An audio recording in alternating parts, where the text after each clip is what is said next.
jadi destinasi pertama kali ini yang akan kita kunjungi di kota Saint Petersburg, Rusia, yakni di Museum Ermitage. Apa itu Museum Ermitage? Jadi Museum Ermitage adalah museum terbesar dan tertua di dunia yang bertepatan di kota Saint Petersburg, Rusia, di dekat Jalan Nevsky Prospect, yang mana jalanan paling sibuk di kota Saint Petersburg, Rusia. Oke, jadi seperti yang kalian lihat di belakang ini. Jadi di belakang kali ini adalah Museum Ermitage, bagian dari Museum Ermitage. Kenapa museum ini terbesar dan tertua? Karena museum ini didirikan pada tahun 1764 dan kita bisa lihat teman-teman besarnya Museum Ermitage ini. Mari kita lihat.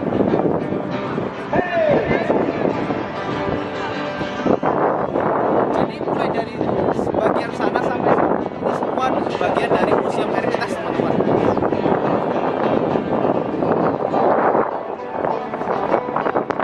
Oke teman-teman, jadi beginilah suasana di Museum Ermitage, yang mana di tengah-tengah Museum Ermitage ada yang namanya Dvorsovaya Plощad, yang mana kita bisa melihat banyak orang-orang pengunjung ataupun wisatawan di sini yang bersuah foto ataupun live musik, pengamen-pengamen yang mengadakan live musik di sini, dan banyak pengunjung-pengunjung yang antusias dengan adanya konser-konser musik yang ada di sini. Nah, oke, kalau gitu kita ikut jalan.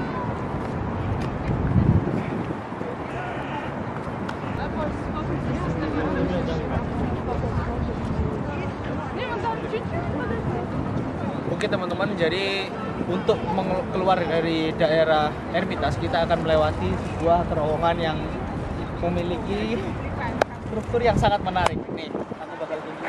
Ini keren banget.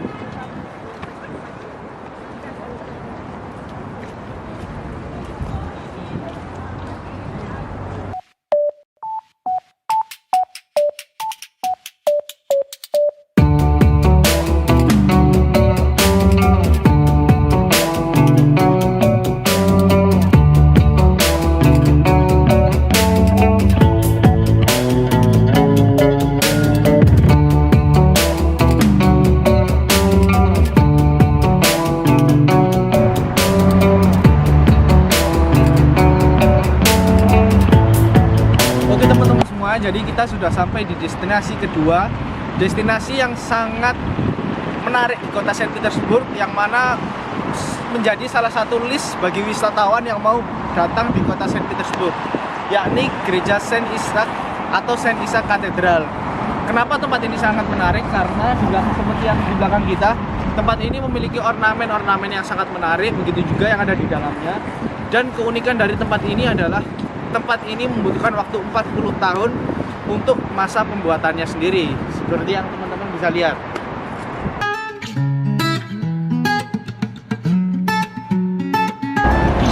Oke teman-teman, nah hal yang menarik juga dari gereja Saint Isaac ini, jadi pada Perang Dunia Kedua oleh Uni Soviet, gereja ini dialihfungsikan sebagai gudang teman-teman.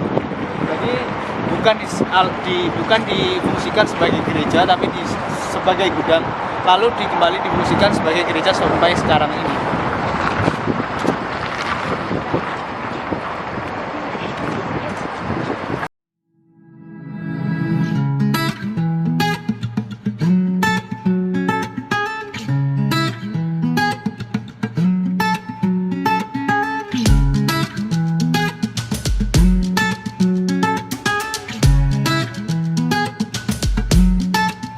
Jadi sekarang kita ada di destinasi ketiga di kota Saint Petersburg yang sangat menarik, yakni Gereja Kazansky Katedral. Gereja Kazansky Katedral adalah tempat yang wajib kita kunjungi kalau kita sedang berkunjung ke kota Saint Petersburg, karena bentuknya yang sangat menarik dan ikonik, juga sebagai pusat perhatian wisatawan yang datang ke kota Saint Petersburg sendiri. Kebetulan di belakang kita ada orang yang sedang menjalankan prosesi pernikahan dan dia mengambil background di Gereja Kazansky Katedral ini. Yuk kita mendekat.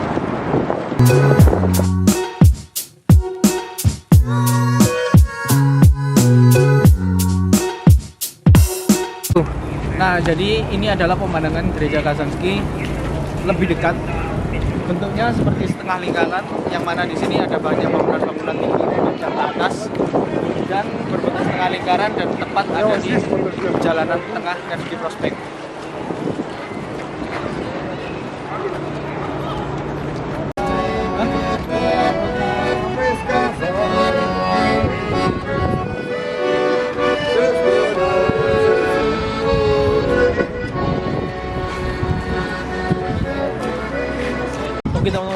jadi setelah kita dari gereja Kazanski, kita menuju destinasi selanjutnya, yakni di gereja berdarah. Jadi gereja berdarah ini terletaknya nggak jauh dari gereja Kazanski, cukup nyabrang dan kita melewati kanal ataupun sungai kecil. Nah, seperti yang ada di depan ini, kita sudah ada berada di gereja berdarah.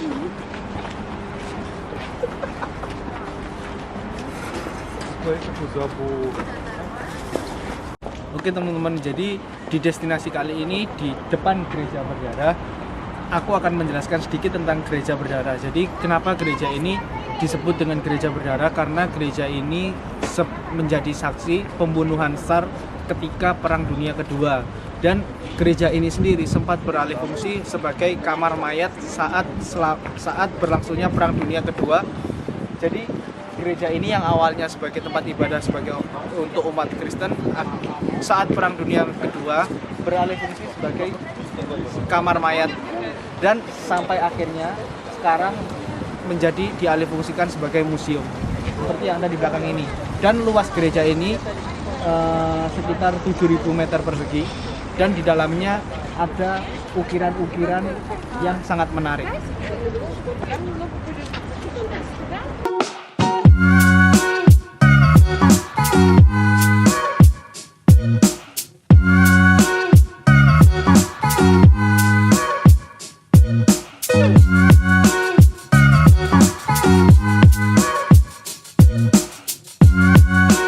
Oke teman-teman semua, jadi kita udah sampai di destinasi terakhir, keliling-keliling kota Saint Petersburg.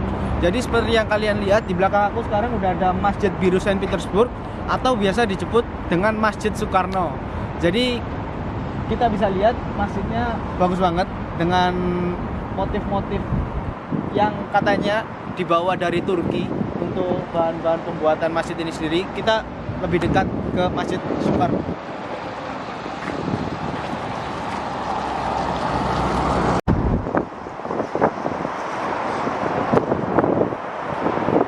Teman-teman semua, jadi sekilas cerita kenapa Masjid Biru Saint Petersburg ini disebut dengan Masjid Soekarno, yakni ketika Presiden pertama dari Indonesia, Insinyur Soekarno, datang ke Rusia, beliau melihat ada bangunan berkubah biru. Beliau mengira bahwa ini adalah masjid. Saat beliau ingin diantarkan oleh tentara Rusia untuk melihat bangunan ini, dilarang oleh tentara Rusia. Sampai akhirnya Pak Soekarno secara diam-diam mengunjungi masjid ini dan melihat bahwa masjid ini dialihfungsikan sebagai gudang. Hingga akhirnya Pak Soekarno meminta dari pemerintah Rusia untuk mengaktifkan kembali masjid ini sebagai tempat ibadah bagi umat muslim di Saint Petersburg. Yang akhirnya setelah beberapa bulan kemudian, setelah Pak Soekarno kembali ke Indonesia, masjid ini kembali difungsikan sebagai masjid sampai sekarang. Hingga akhirnya orang Rusia menyebut ini sebagai Masjid Biru Saint Petersburg ataupun Masjid Soekarno.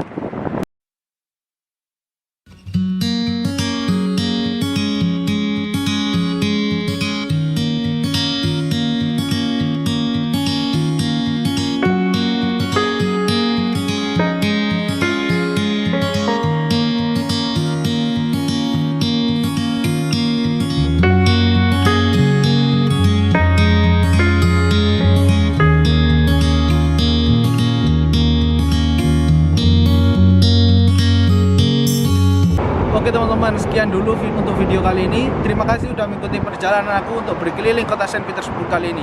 Sukses selalu untuk MBI Amanatul Mas, dan semoga sukses untuk acara MBI Big Fair 2021.